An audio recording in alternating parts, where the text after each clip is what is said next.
सत्र का आखिरी दिन था और तत्कालीन मंत्री सलमान खुर्शीद साहब माइनॉरिटी अफेयर के मिनिस्टर थे।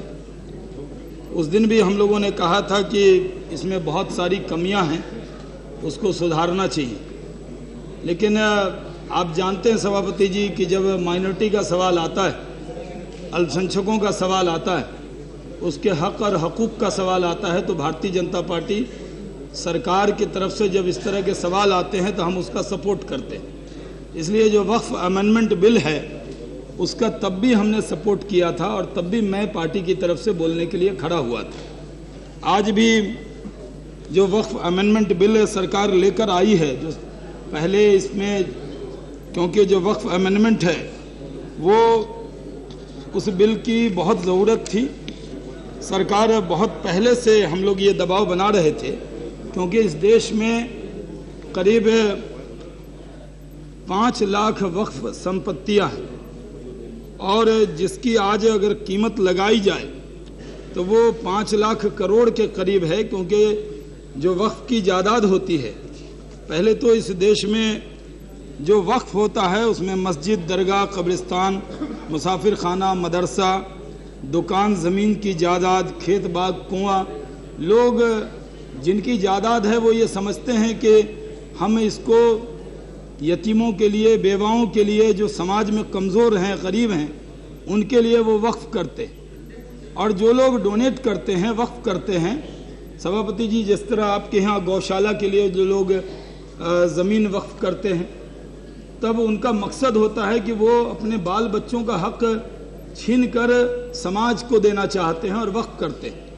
लेकिन जो वक्फ करने वाले लोग हैं उनको अंदाज़ा नहीं होता है कि सरकारें बैठी हैं, उसमें लोग इंतज़ाम करने वाले बैठे हैं, उन्होंने अपनी जायदाद तो वक्फ कर दी, लेकिन उसका बाद में खुर्द बुर्द शुरू कर देते हैं लोग, और जिस वजह से आज बड़ी तादाद में वक्फ की जायदाद पे कब्ज़ा हुआ है। मुझे इस बात का दुख है कि आज़ादी के बाद ही जब वक्फ एक्ट बना था 1954 में, तभी इसकी चर्चा हो रही थी कि ये कानून बहुत मजबूत कानून नहीं, और उसके बाद फिर से ये जो वक्फ एक्ट है उसमें सुधार हुआ और इसको 1995 में फिर से एक बार वक्फ एक्ट बनाया गया। जो गलती 1995 में भी हुई वो गलती आज भी दोहराने की बात हो रही है।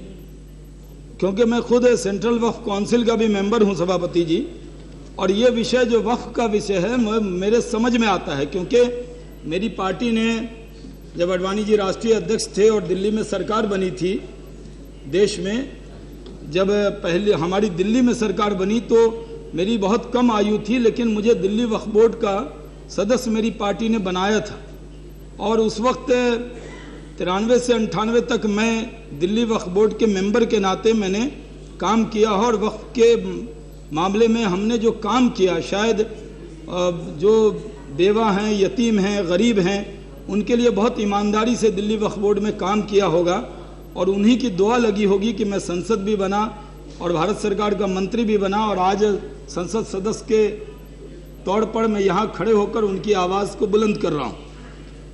ये जो वक्फ की जायदाद है, कई बार एहसान जताया जाता है कि इस देश में जब आज़ादी मिली उससे पहले भी वक्फ बोर्ड, उससे पहले भी वक्फ की जायदादें इस देश में रही, और बड़ी तादाद में कई लोग जो लाबल्द भी थे, कई लोग जो औलाद वाले भी थे, उनको लगा कि हमारी जायदाद जो है वो गरीबों के काम आना चाहिए। तो एक तरीक़ा, इससे बड़ा कोई ज़रिया नहीं हो सकता। अब वो ज़रिया अपनाया गया, वक्फ किया गया, लेकिन आज जो वक्फ की जायदाद है, जिस पर कई बार इस देश में अल्पसंख्यक और बहुसंख्यक की बात शुरू होती है, मैं तो कई बार ये मानता हूँ कि अगर जितनी सरकारें आई आज़ादी के बाद, जब इस देश का बंटवारा हुआ था तो वो धर्म के नाम पर ये देश बटा था। आज भी बहुत बार कोशिश होती है धर्म के नाम पर देश को बांटने की, लेकिन देश तो एक बार धर्म के नाम पर बट गया, और जब ये जो मुसलमान यहाँ रह गए उन्होंने इसको अपनी सरजमी माना, मादरे वतन माना, जननी मातृभूमि माना, और वो इस मुल्क में रहे, और सरकार को उनका ध्यान रखना चाहिए था। लेकिन जो उनकी जायदादें थी, जो 47 में भी जो जायदादें वक्फ की थी, अगर कोई सरकार कोई काम नहीं करती अल्पसंख्यकों के नाम पर, ये दुर्भाग्य है इस देश का कि आज़ादी के 60 साल बाद वही सरकार जिसकी 47 में सरकार बनी थी, उसको ज़रूरत पड़ी कि इस देश में माइनॉरिटी अफेयर मिनिस्ट्री बनाई जाए। अगर माइनॉरिटीज़ के लिए, अल्पसंख्यकों के लिए पहले ही काम हो गया होता, कई बार रूलिंग पार्टी के नेता इस बात का क्रेडिट भी लेते हैं कि हमने अल्पसंख्यक मंत्रालय बनाया। बहुत शुक्रिया, आपने बनाया, और अल्पसंख्यकों की गुर्बत दूर करने के लिए हम एक बड़ा काम कर रहे हैं, माइनॉरिटी अफेयर मिनिस्ट्री बना रहे हैं। और मैं तो उससे और आगे जाता हूं, एक ऐसी भी मिनिस्ट्री बनाइए जो ये पता लगे कि माइनॉरिटी इतने आज़ादी के बाद पिछड़ कहां से गए, इतने पीछे कैसे चले गए, आखिर आपको ज़रूरत क्यों पड़ी। आखिर नेहरू जी ने माइनॉरिटी अफेयर मिनिस्ट्री नहीं बनाई, इंदिरा जी ने नहीं बनाई, राजीव गांधी जी ने नहीं बनाई, नरसिम्हा राव जी ने नहीं बनाई, शास्त्री जी ने नहीं बनाई, जनता पार्टी के वो तो आएंगे तब ना, अभी तो वो आएंगे तब, अभी उन्होंने, बोलिए, please don't disturb, please don't disturb, बोलने दीजिए, बोलने दीजिए, बोलने दीजिए, बोलिए। ओवैसी साहब को बोलना है मेरे बाद, नहीं आप बोलिए, और उनको मैं नहीं टोकूंगा, ये उनको मैं वादा करता हूँ। एक हाजी का दूसरे हाजी से ये वादा है, इसलिए मैं चाहूंगा कि अगर मेरी किसी बात से सभापति जी उनको इतराज हो तो वो उस पर, उनको पूरी आज़ादी होगी मेरे ऊपर बोलने का। और मैं जानता हूं, मैं खुद को टेंडर कर रहा हूं कि जब मैं बोलूंगा तो मेरे सवालों का जवाब इधर से भी आएगा और इधर से भी आएगा। इसलिए आज माइनॉरिटी अफेयर मिनिस्ट्री बनी सभापति जी, और माइनॉरिटी अफेयर मिनिस्ट्री बनी, बड़ी चर्चा होती पार्लियामेंट में। मैं सभापति जी भागलपुर से चुनाव जीतकर आया हूं, और जहां सबसे ज़्यादा अल्पसंख्यक रहते हैं किशनगंज, वहां से भी जीता हूं, जहां हमारे मौलाना इसराउल हक साहब आज वहां से मेंबर ऑफ पार्लियामेंट हैं। और हम तो उम्मीद करते थे कि कांग्रेस माइनॉरिटी के इतने बड़े नेता हैं, सबसे आगे बैठाएंगे, लेकिन देखिए अक़लियतों की हालत, सबसे पीछे मौलाना साहब को बैठा रखा है। इतने बड़े नेता, हम तो उम्मीद करते थे कि इनको आगे पार्टी बैठाएगी, जिस तरह मुझे मेरी पार्टी आगे बैठाती है उसी तरह मैं उनसे उम्मीद करता था। और बड़े अपने आलिम आदमी हैं, बड़े पढ़े लिखे आदमी हैं, समाज में बड़ा असर है। ये सही है कि 2 चुनाव मैंने भी उनके सामने लड़ा है, लेकिन किशनगंज से वो चुनाव जीत कर नहीं, अगली बार भी भागलपुर से ही लड़ना है। और आप अलायंस कर लेंगे तो फिर कांग्रेस का कैंडिडेट मिलता नहीं है। अगर आपका अलायंस नहीं होगा तो कांग्रेस का कैंडिडेट भी मिलेगा, हाथ ही नहीं लग रहा। जब से पिछली बार आपने कांग्रेस का कैंडिडेट अध्यक्ष जी मिला था, वासनिक साहब ने दिया था, लेकिन वो जमानत वहां चली गई थी, इसलिए इस बार मत दीजिएगा, वो देने से कोई फायदा नहीं। तो मैं अक़लियत के मामले पर बोल रहा हूं, मैं डाइवर्ट भी नहीं करूंगा विषय को और टू द पॉइंट बोलूंगा। सभापति जी, अक़लियतों की हालत आज ऐसी क्यों? आखिर आपने एक और काम किया, जब से यूपीए 2 आया है, मैं यूपीए 1, जी बेइंसाफी नहीं होती, नाइंसाफी होती है। उर्दू भी ठीक कीजिए, कांग्रेस के लोगों की उर्दू भी खराब हो गई, वो भी जम्मू कश्मीर के हैं, वो भी उर्दू भी गलत बोल रहे हैं। सभापति जी, तो ये माइनॉरिटी अफेयर मिनिस्ट्री बनी, और जब माइनॉरिटी अफेयर मिनिस्ट्री बनी, पिछले माइनॉरिटी अफेयर मिनिस्ट्री बनानी क्यों पड़ी? क्योंकि जब इस मुल्क की आज़ादी हुई तो इस देश में 2 धाराएं बहती थी। उस वक्त भी ये चर्चा होती थी, 2 पार्टियां थी, एक कांग्रेस थी, एक मुस्लिम लीग थी। ज़्यादातर मुस्लिम लीग के साथ होते थे, और उस वक्त भी जो कांग्रेस में लोग काम करते थे उनको तरह तरह की दिक्कतों का सामना करना पड़ता था। जिस तरह हमें ताने सुनने पड़ते हैं, उस तरह के ताने मौलाना अबुल कलाम आज़ाद साहब को भी सुनना पड़ता था। तो हम मौलाना अबुल कलाम आज़ाद साहब को अपना आइडियल मानते हैं, तो हम अपना दिल बड़ा रखते हैं, और हम ये सोचते हैं कि मैं उनके नक्शे कदम पर चल रहा हूँ, इस मुल्क से मोहब्बत करके और इस मुल्क को इकट्ठा रख के और इस मुल्क के हिंदू और मुसलमानों को इकट्ठा रख के उन्होंने एक राह दिखाई थी, और वही राह है जो मौलाना अबुल कलाम आज़ाद ने दिखाई, जिस पर हमारे आबा अजदाद ने यकीन किया, और हमने वो रास्ता नहीं अपनाया। हम हिंदुस्तान में रहे, और मैं ये भी बहुत ईमानदारी के साथ कह सकता हूँ कि ये जो हमारा वतन है हिंदुस्तान, ये मुसलमानों के लिए भारत से अच्छा देश और हिंदू से अच्छा पड़ोसी नहीं मिल सकता। यहाँ पर ये मैं बहुत जिम्मेदारी से कह सकता हूँ कि इस देश के थोड़ा कांग्रेस के लोग उपाध्यक्ष जी गंभीर नहीं हो रहे हैं। मैं जानता हूँ माइनॉरिटी के इशू पर ये गंभीर नहीं है, तो इसलिए मैं आप ही से कह रहा हूँ कि जरा हमारे मित्र को जितना मुझे टोकेंगे उतना आपका वोट घटने वाला है, ये मैं बता देने वाला हूँ। इसलिए please don't disturb, silence please, don't disturb. सभापति जी, इस देश में बंटवारे के बाद एक राह चली, और ये सही है कि जब मजहब के नाम पर बंटवारा हुआ तो उस वक्त अकलियतों की बहुत आवाज नहीं थी, उन्होंने भरोसा किया, अकलियत के लोगों ने मजबूत नेतृत्व पर भरोसा किया। उस वक्त कोई दूसरी पार्टी भी नहीं थी, पंडित जवाहरलाल नेहरू पर भरोसा किया, इस मुल्क में मौलाना आजाद साहब, सरदार पटेल साहब, इस सब पर भरोसा करके ये मुल्क चला। और इस मुल्क में जो वक्फ की जायदाद थी उनकी हिफाजत करनी चाहिए थी। ये आपसे चूक हुई है, मुझे नहीं मालूम कि इसको रहमान खान साहब स्वीकार करेंगे कि नहीं, लेकिन जो वक्फ की जायदाद है, अगर वाजपेयी जी के ज़माने में कोई कब्जा हुआ है तो शाहनवाज हुसैन को उसकी सज़ा दीजिए, लेकिन अगर आपके दौरे इख्तिदार में हमारे कब्रिस्तान को, हमारी मस्जिदों पर, हमारे मदरसों पर, हमारे वक्फ की जायदाद पर कब्जे हुए हैं, तो उसकी रहमान खान साहब आप उसकी जिम्मेदारी भी आज लीजिएगा। ये मैं बहुत आपके ज़रिए उनसे ये अनुरोध करना चाहता हूँ। अब वक्फ की जायदाद है, कई बार एहसान होता है कि साहब जब वक्फ की जायदाद की हम चर्चा करते कि कोई यूनिवर्सिटी खुलती है, लोग कहते हैं कि साहब यूनिवर्सिटी खुलनी चाहिए। हम तो ये कहते हैं कि आप हमारे साथ कुछ ज़्यादा मत कीजिए, हमें बराबरी दे दीजिए। हम आपसे कुछ ज़्यादा, हम नहीं कहते कि हमारा तुष्टीकरण कीजिए, हमें बराबरी दीजिए, हमें हक दीजिए, हमें तरक्की में वो मौका दीजिए। और इसलिए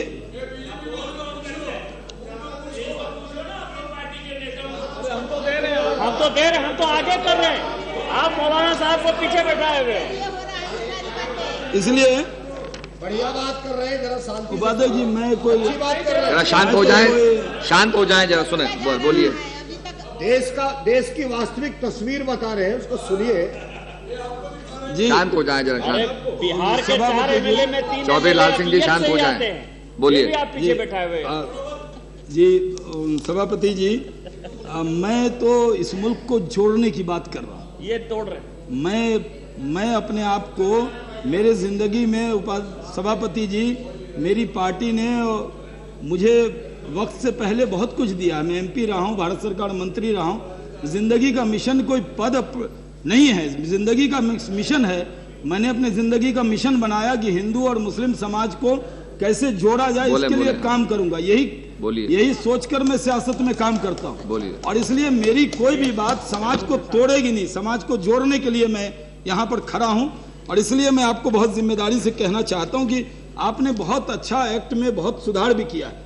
रहमान खान साहब अच्छे आदमी हैं, कांग्रेस में भी अच्छे लोग हैं, और रहमान खान साहब भी उसमें से एक हैं। और मैंने किसी को खराब नहीं कहा, इसलिए ज़्यादा एतराज़ मत कीजिए। समय होता जा रहा है। सभापति जी, ये मैं एक सवाल उठाना चाहता हूँ, मैं इस पर बैठ भी जाऊँगा तुरंत, कि इस यहाँ पिछड़ों के सेंसस पर चर्चा होती है, 20 बार चर्चा होती है। दलित समाज के लोग को एम्स में जगह मिल रही कि नहीं, इस पर 20 बार चर्चा होती है। ये माइनॉरिटी की चर्चा लेट से क्यों लगती है? क्या इसके लिए माइनॉरिटी की आवाज़, अक़लियतों की आवाज़, जिसकी आबादी 20 करोड़ है, उसकी आवाज़ को बुलंद करने पर इतनी शॉर्ट ड्यूरेशन की चर्चा क्यों लगती? कल मैंने रहमान खान साहब से कहा, मैंने पार्लियामेंट्री अफेयर मिनिस्टर से जाकर कहा कि भाई माइनॉरिटी की चर्चा है, हम लोग माइनॉरिटी का दर्द रखेंगे, जरा सुन लीजिए। और अगर वक्फ पर चर्चा पर, मैं तो अभी भूमिका, मैं तो वक्फ बिल पर आया ही नहीं है सभापति जी, और भूमिका पर घंटी बज जाएगी तो इस देश के अक़लियतों की घंटी बज जाएगी। मैं तो उनकी आवाज़ को बुलंद कर रहा हूँ, मैं इस बिल का साथ देकर मैं उन पहलू को उठाना चाहता हूँ। मैं कहता हूँ कि संसद रात में 11 बजे तक फूड सिक्योरिटी पर चल सकती है और चीज़ों पर चल सकती है, लेकिन क्या कांग्रेस की यूपीए सरकार जब पार्लियामेंट्री अफेयर मिनिस्टर माइनॉरिटी की चर्चा के लिए कोई टाइम बाउंड नहीं कर सकते? मेरी पार्टी से मैं अकेला बोलने वाला हूं, 117 एमपी डिसाइड करती है टाइम, और आपका टाइम 13 मिनट था, 15 मिनट मैंने टाइम दे दिया। अगर मुझे मालूम होता सभापति जी कि वक्त की जायदाद पर 13 मिनट टाइम है तो कसम से मैं बोलता ही नहीं। मुझे कोई जरूरत नहीं बोलने जो की। बीएसए ऐसे डिसाइड बिल करती पास है। करा लीजिए, ये तरीका नहीं होगा आपको इस एक्स्ट्रा- देश के अंदर। सभापति जी, आप डिस्टर्ब मत करिए, आप बोलने दीजिए। आप डिस्टर्ब मत करिए, आधा आधा घंटा बोलते हैं। आप डिस्टर्ब मत जिसकी इतनी करिए, बड़ी बोलिए, आबादी है उसको बोलने नहीं दिया बोलिए। जाता। अगर भारत की संसद में आप बोलिए, बुला रहे हैं आपको, बोलिए। नहीं, अगर ये चर्चा आपने आप सोची विषय पे है, बोले ना, आप विषय अंदर अगर- कर रहे हैं तो समय तो मैं- जाता है। मैं सभापति समय पर ही तो जी, आए। मैं विषय पे आ रहा हूँ। हाँ, बोलिए। ये वक्त की चर्चा है तो मैं इस पर कोई आप शांत इस रहिए, चर्चा को बोलने डाइवर्ट दीजिए कहाँ किया उनको। मैंने? कोई क्रिश्चियन कम्युनिटी पे नहीं बोला, जैन पे नहीं बोला, मैं तो वक्त की चर्चा है और मुस्लिम पर बोला। तो क्या बोलूंगा? सिर्फ वक्त बिल का हम समर्थन करते हैं तो पहली लाइन में बोला।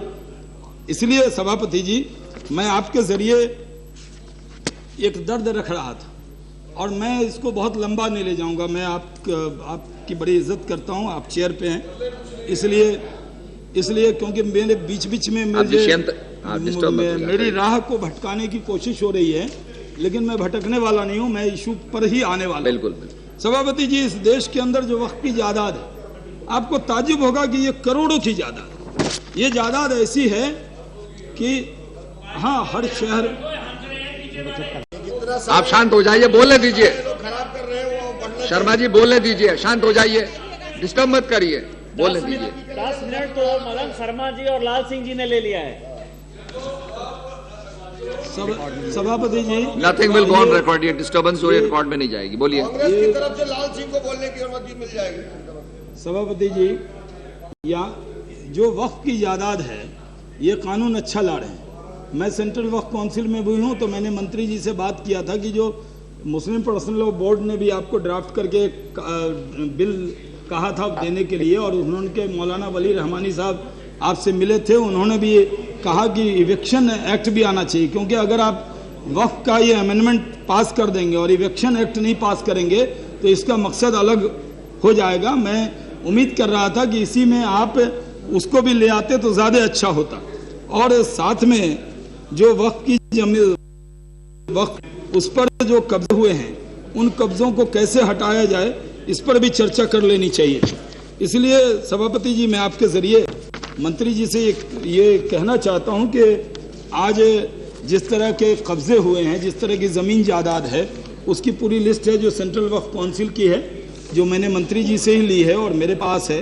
उसमें आज बहुत सी जगह करीब जो कब्जे हुए हैं, पूरी जो नंबर ऑफ वक्फ प्रॉपर्टी है वो 3,08,354 है जो इनके रिकॉर्ड में, और नंबर ऑफ लिटिगेशन जो है वो 15,301 है, और नंबर ऑफ जो इंक्रोचमेंट बाय इंडिविजुअल है वो 18,388 है, और number of encroachment by state government and agency.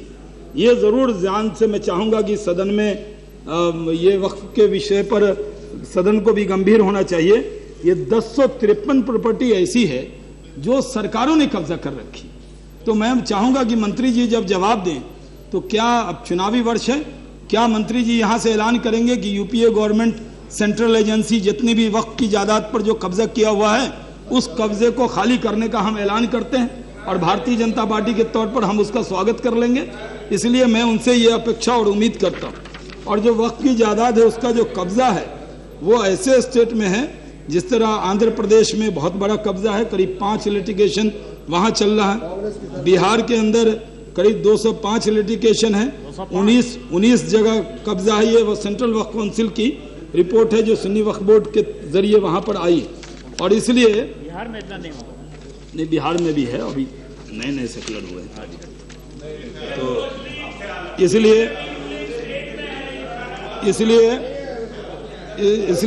Please don't disturb ना करें। सभापति जी, मैं माननीय आपके सदस्य को जरिए बोलने दें। मैं आपके जरिए सरकार से ये सभापति जी, आप संत भी हैं और आपकी वाणी मैंने सुनी है, आप सर्वधर्म संभाव की बात करते हैं, और हम लोग भी सर्वधर्म संभाव को अपना मंत्र मानकर सियासत में काम करते हैं। इसलिए मैं आपसे बहुत जिम्मेदारी के साथ कहना चाहता हूं कि मंत्री जी, ये जो इविक्शन एक्ट है उसको जल्दी लाइए। ट्रिब्यूनल में आपने टाइम बढ़ा दिया है, तो मैं आपसे ये दरख्वास्त करना चाहता हूं कि जो ट्रिब्यूनल है जिसमें जाने की इजाज़त होगी वो केस ट्रिब्यूनल में चलेगा। अगर वो टाइम ज़्यादा होगा तो फिर तो जो नॉर्मल कोर्ट है उसमें जाना और ट्रिब्यूनल में जाना कोई इसका फर्क नहीं होगा। दूसरा, जो आप सेक्रेटरी इसमें लाने वाले हैं उसको भी कम से कम सेक्रेटरी, ज्वाइंट सेक्रेटरी लेवल का लाना चाहिए। और मैं आपके ज़रिए सभापति जी, मैं सदन का ध्यान खींचना चाहता हूं कि जो बड़ी जायदाद है, जिस तरह पश्चिम बंगाल में जहां सौगत राय साहब आते हैं, पश्चिम बंगाल में अंग्रेज़ों से जो पहले सिराजुद्दौला साहब के ज़माने में जो लोहा लिया गया था, उस वक्त उनके जो नवासे थे वो अली वादी खान, उनके ज़माने में 1754 एकड़ ज़मीन, जो 2525 बीघा ज़मीन उन्होंने वक्फ किया था। और इसको पिछले कई सालों में जब वहाँ कॉमरेड लोग थे, बहुत साल तक तो कॉमरेड लोग थे, और उस वक्त करीब उसमें एक बहुत सारी ज़मीन जो है, जिसमें रेस कोर्स का एरिया आता है, जिसमें वो कई होटल बने हुए हैं, वो पश्चिम बंगाल सरकार 159 रुपये प्रति माह किराया उसका 1999 तक देती थी। और सभापति जी, एक बड़ा विषय है जो मैं मंत्री जी के ध्यान में लाना चाहता हूं कि अभी हैदराबाद में जो आंध्र प्रदेश गवर्नमेंट है, उसने एक वक्फ बोर्ड ने केस जीता, और वो केस जीता और हैदराबाद सरकार आ गई है उसको वक्फ की जायदाद को, हैदराबाद सरकार ने, हैदराबाद गवर्नमेंट ने करीब 3500 एकड़ ज़मीन है जो आंध्र प्रदेश में हैदराबाद के अंदर है, और उसमें वक्फ बोर्ड केस जीत गया है। और मुझे बहुत दुख के साथ कहना पड़ता है सभापति जी, देश इसको सुन रहा होगा, कि उस वक्फ बोर्ड के जीत को हार में बदलने के लिए वकील कौन खड़े हुए हैं? तो जो भारत सरकार के अटॉर्नी जनरल हैं गुलाम मोहम्मद भानावती साहब, वो वक्फ बोर्ड के खिलाफ पैरवी कर रहे हैं, वक्फ बोर्ड के खिलाफ लड़ रहे हैं। मैं पूछना चाहता हूं, जब इस सरकार का अटॉर्नी जनरल रहमान खान साहब तो कहें कि हम वक्फ की जायदाद को बचाएंगे, और अटॉर्नी जनरल जो है वो हमारे वक्फ के केस के खिलाफ खड़ा हो, तो फिर क्या होगा, क्या संदेश जाएगा? ठीक है। इसलिए सरकार इस बात का ध्यान सरकार को रखना चाहिए। अब बिहार में भी मैं आपका ध्यान रखना चाहूंगा कि पटना में गर्दनी बाग में करीब 1 एकड़ 34 डिसमल जमीन है, जो बहुत मेन जगह पर है। मेन बेली रोड में 19 कट्ठा जमीन है जो तारामंडल के पीछे है, उस पर अनऑथराइज कब्जा है। तो मैं चाहूंगा कि बिहार की सरकार भी उन चीज़ों को हटाने का काम करे। अब मैं आना चाहता हूं सभापति जी, कंक्लूड ही कर रहा हूं। मुझे पता था कि मेरी पार्टी से मैं ही बोलने वाला हूं, और अक़लियतों का दर्द रखने वाली सरकार अपने आप को कहती है तो समय ज़्यादा होगा, लेकिन मुझे मालूम नहीं था कि इतना समय कम है, तो मैं बहुत सी बातें छोड़ रहा हूँ। लेकिन आज पूरा देश, पूरी कम्युनिटी ये उम्मीद कर रही थी कि शाहनवाज हुसैन उन दर्द को रखेंगे, लेकिन कभी और मौका मैं इसके लिए और से ले लूँगा। मैं आपके ज़रिए ये कहना चाहता हूँ कि इस मुल्क में बहुत चर्चा होती है कि मस्जिदों की हिफाजत होनी चाहिए, लेकिन मंत्री जी, क्या आपको मालूम है कि यहाँ पर लेडी इरविन कॉलेज में एक मस्जिद है जो कूड़ा घर में बदल दी गई है? क्या कभी आपने माइनॉरिटी अफेयर मिनिस्टर के तौर पर जाकर देखा? और मैं क्योंकि दिल्ली वक्फ बोर्ड का मेंबर रहा हूँ, इस नाते मैं आपको कह रहा हूँ कि पहाड़गंज में जो एक मस्जिद को वहाँ उस वक्त जब कांग्रेस का वक्फ बोर्ड था तो उसने गेस्ट हाउस में बदल दिया, तो क्या मंत्री जी वो गेस्ट हाउस को फिर से मस्जिद में आबाद करने का कोई इरादा आप रखते? और मैं तो कहता हूँ कि अगर आपकी सरकार बहुत ईमानदारी से अक़लियतों की खिदमत करना चाहती, अगर सिर्फ माइनॉरिटी अफेयर मिनिस्ट्री बन गई, और मुझे दुख ये होता है कि जिस सीजीओ कॉम्प्लेक्स में ऑफिस है, क्या मंत्री जी ये बताएंगे कि जिस दफ्तर में आप बैठते हैं उस पर क्या वक्फ का दावा है या नहीं दावा है? वो दफ्तर, वो जो वक्फ की चौहद्दी है जहाँ पर माइनॉरिटी अफेयर मिनिस्ट्री बनाई गई है, वो भी आप अगर रिकॉर्ड में देखेंगे तो वो वक्फ की जायदाद पर बनी हुई, और वक्फ की जायदाद पर क्या क्या बनी हुई है उसका तो देने के लिए मुझे समय ज़्यादा नहीं मिलेगा। और मैं बहुत जिम्मेदारी से कहना चाहता हूं कि बहुत सी इमारतें हैं, बहुत से कब्रिस्तान हैं। ये डीडीए, क्या मंत्री जी को ये मालूम है? सभापति जी, मैं आपके ज़रिए पूछना चाहता हूं कि डीडीए ने कब्रिस्तानों पर ग्रीन लैंड का बोर्ड लगाकर उस ज़मीन का फिर से सौदा किया?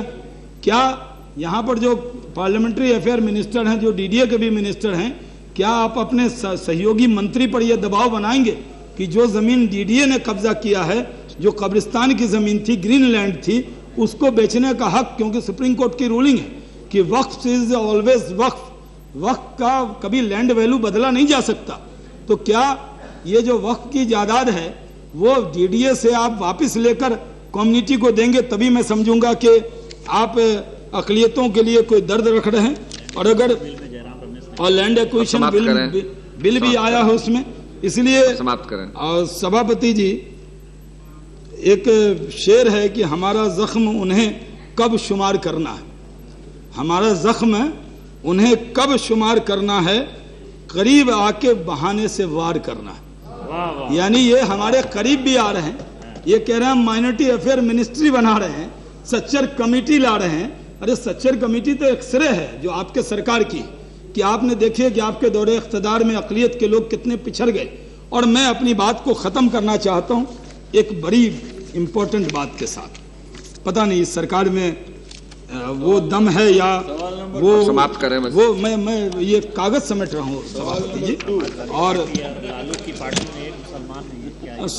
समाजवादी पार्टी आप समाप्त करें जल्दी। वो नहीं बोल रहे हैं, उनके यहाँ तो अक़लियत का सवाल कोई जीत के नहीं आया है इस बार, तो चलेंगे पता है। इसलिए हाँ वही मुल्ला मुलायम सिंह पर, किसी मुल्ला पे भरोसा नहीं है, मुलायम सिंह पे आपको भरोसा है। लालू जी की पार्टी में भी नहीं कोई जीत के आया है जी। आप समाप्त करें जी। शैलेंद्र जी बैठ जाइए, बैठ जाइए, बोलने दीजिए, बैठ जाइए। Nothing will go on record. कोई एक मुस्लिम को चुनाव जिता के नहीं भेज पाया, ये तो समाजवादियों की हालत है। ये देखिए कैसा समाजवाद। बोलिए, समाप्त करें बस। सभापति जी समाप्त करें। मैं समाप्त करें, समाप्त करें, आप ध्यान नहीं दे रहे थे इसीलिए समाप्त करें। सभापति जी, मैं एक बात जिम्मेदारी से कह के बैठने वाला हूँ। जो हज पे और इस पे आता तो बहुत समय देना पड़ता। वो कभी सभापति जी एक चर्चा अक़लियतों के हालात पर भी एक बार कराइए, दिन भर की चर्चा हो जाए। आबादी बहुत है, वोट भी बहुत मांगते हैं, चुनाव आ रहा है, उसका दर्द भी सब बयान कर रहा है, लेकिन जब उसके दर्द की बात है तो समय की कमी हो जाती है। तो मैं सभापति जी मैं ये कहना चाहता हूँ कि इस मुल्क में बहुत सी मसाजिद हैं, जैसे दिल्ली की जामा मस्जिद है, वो बहुत पुरानी है, शाहजहाँ ने बनाई थी। दिल्ली की फतेहपुरी मस्जिद है, उसमें नमाज होती है। लेकिन बहुत सी मसाजिद हैं जिसको आर्कियोलॉजिकल सर्वे ऑफ इंडिया ने अपने रख रखाव में रख लिया है, लेकिन नमाज नहीं हो रही। अब जो मस्जिद है उसमें तो नमाज होनी चाहिए, और अगर नमाज होनी चाहिए, अगर आप नमाज को रोक भी रहे हैं, आपकी सरकार का डिसीजन है, कोई भारतीय जनता पार्टी की सरकार ने डिसीजन नहीं लिया, और अगर आपकी सरकार का डिसीजन है तो मैं आपसे आपके माध्यम से गुजारिश करना चाहता हूं सभापति जी कि कम से कम उसका रखरखाव कीजिए। आप वो उपाय मत कर दीजिए, यरूशलेम की तरह मत कर दीजिए कि आप उसकी मस्जिद अक्सा की मरम्मती ना होने देंगे, ताकि उसकी मरम्मत ना हो। तो आर्कियोलॉजिकल सर्वे ऑफ इंडिया के नाम पर आपने हजारों मस्जिद के अंदर नमाजें बंद कर दी है, फिर भी सेकुलर कहला रहे हैं। कमाल के आप लोग हैं, आप लोग का पता नहीं कौन सा तरीका आता है, कौन फार्मूला आता है। इसलिए मोहम्मद अशरफुल हक नहीं, वो अब तो हम लोग वहाँ आने वाले। मोहम्मद अशरफुल हक, मैं खत्म कर रहा हूँ सर, आपका शुक्रिया भी तो अदा करना है सर। मैं वो जयराम रमेश साहब के मुंह में घी शक्कर सर, उन्होंने मुझे उधर बुलाया। इंशाअल्लाह जब चुनाव होगा तो मैं उधर से ही खड़े होकर यहाँ खिताब करूंगा, उनकी उम्मीद को पूरा कर दूंगा। और सभापति नहीं आपको इधर देंगे, हम लोग फराग दिल हैं, इधर बैठने देंगे। देखिए आप समाप्त करें। इसलिए सभापति जी, इसलिए मैं वक्फ अमेंडमेंट को सपोर्ट करते हुए इस बिल को का पूरी पुरजोर साथ देते हुए, और मैं उम्मीद करता हूं जी एक मिनट, इस देर आए दुरुस्त आए, बहुत देर कर दी हजूर आते आते। आज़ादी के 63 साल में कम से कम एक बिल लेकर आए, और ये मंत्रालय जब अंतुले साहब से सलमान साहब के पास पहुंचा और आपके पास पहुंचा है, तो मैं उम्मीद करता हूं कि जो मुद्दे हमने उठाए हैं उन मुद्दों का आप ईमानदारी से जवाब देंगे, और इस पर कोई वाद विवाद नहीं है। वक्फ की जायदाद की हिफाजत कीजिए, और इस मुल्क में अक़लियतों को वक्फ की जायदाद को अगर ठीक से उसकी हिफाजत कर लेंगे तो उनके तुष्टीकरण की जरूरत नहीं पड़ेगी। वो अपने हाथ से अपनी तकदीर अपने कलम से लिख लेंगे। यही कह के मैं अपनी बात को समाप्त करता हूं। बहुत बहुत शुक्रिया।